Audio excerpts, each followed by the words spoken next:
I'm so demotivated by money. Like even if I know I can go and do more videos or I can go and do more marketing and sell more products, it doesn't motivate me. And when I have those days, do you know what I do? I go into my DMs and I send voice notes and I speak to my audience and I read YouTube comments and I tap back into like why I'm doing it. BBC Sounds. Where does that positivity come from? I think from the outside, I see Joe Wicks and I think, bloody hell, he's always happy, he's always smiling, he's always upbeat.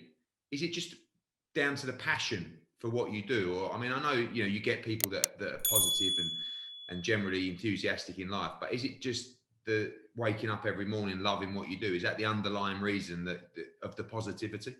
I'm sure you have days. Yeah, I have days where I get a little bit down, but I do truly believe that when you're so purpose driven, when you've got a passion for something, as opposed to profit driven and it's all about money and success and ego and fame, you don't get that far. When you're truly motivated by what you love, and it's like the social media thing. I was doing them videos every day, and my girlfriend at the time used to say, can we just eat the dinner and just stop filming and sharing everything? I said, no, because I've just made a new recipe and someone might cook this at home. And I had this obsession to share these recipes, and I don't really know where it come from. And even when I think about, a lot of people talk about, they have the negative voice that says you're gonna fail. Why are you doing that? Give up. Everyone's saying it's a bad idea, but I've just always had this voice in me that says, Joe, if you keep going back to that boot camp on Saturday morning, more people will come. And when they don't come, go flyer, and you don't have to go and work at a gym. Keep doing your marketing. Keep standing outside the station. I did it honestly. 6 a.m. I'd do the boot camp. If no one turned up, I'd go to Surbiton train station or Richmond train station, rain or shine, with my little Rumble in the Park pop-up sign, and I'd hand out these flyers. And that was for me the hardest point of my whole career, because I was so shy and embarrassed and ashamed that I had to do it, but it's all I could do. I was fighting every day to give one flyer out, and hopefully they would become a client and sign up to the boot camp. So yeah, I'm just determined, mate. I like you are.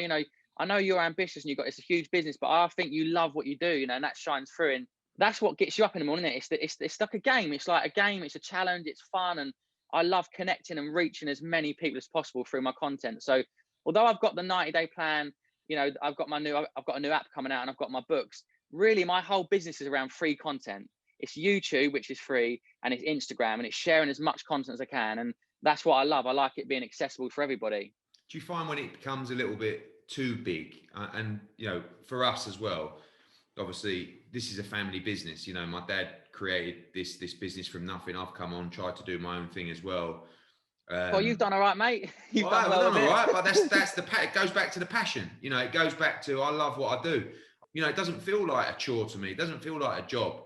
But sometimes you get to a stage where, for us, we were a family business from, with a couple of employees from Romford. Now we're in 8 different countries. We've got hundreds of employees around the world. And I do feel that sometimes when you take a little bit of rawness away, when you talk about growth, and I think this is fascinating for you, because I know there will be people either consulting for you or working for you, and you have so much opportunity for growth, for global growth. But at the same time, the success that comes with it might not be driving you, or might not have the motive, might not be a motivating factor for you.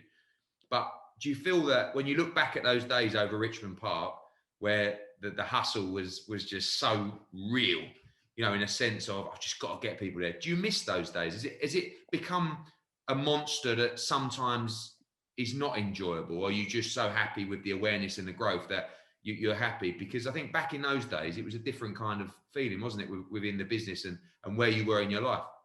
Yeah, I mean, you'd be surprised. You'd probably imagine I've got this massive organisation behind, but there's only 15 members in the team, like the body coach team, who are support coaches for the online plan. And then obviously my brother Nicky, who works with me, and my mate Dom does my editing. There's quite a small team. So it's not like I've got this huge empire as such.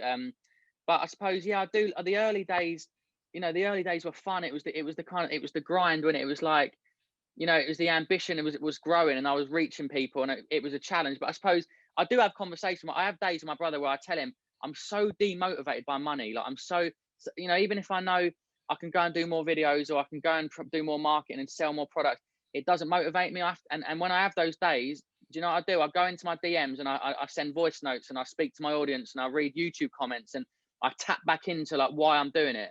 The people that are transforming their lives and people that are, getting through a lot of difficult times through fitness and nutrition. So I have to reconnect with those comments and that engagement. And I'm still very active. I still do so much social media. You wouldn't believe how many hours I spend on there. Like last night, I did about 2 hours of voice notes to people, because I need that. I need that feedback and that energy to know that when I'm filming these workouts and my hips sore and I'm knackered and I don't want to film, that when I step in front of the camera, that workout it means something to someone. You know, it means someone somewhere who can't afford a gym membership is going to smash that workout and feel good. And that is really what motivates me, you know, even now to this point. BBC Sounds, music, radio, podcasts.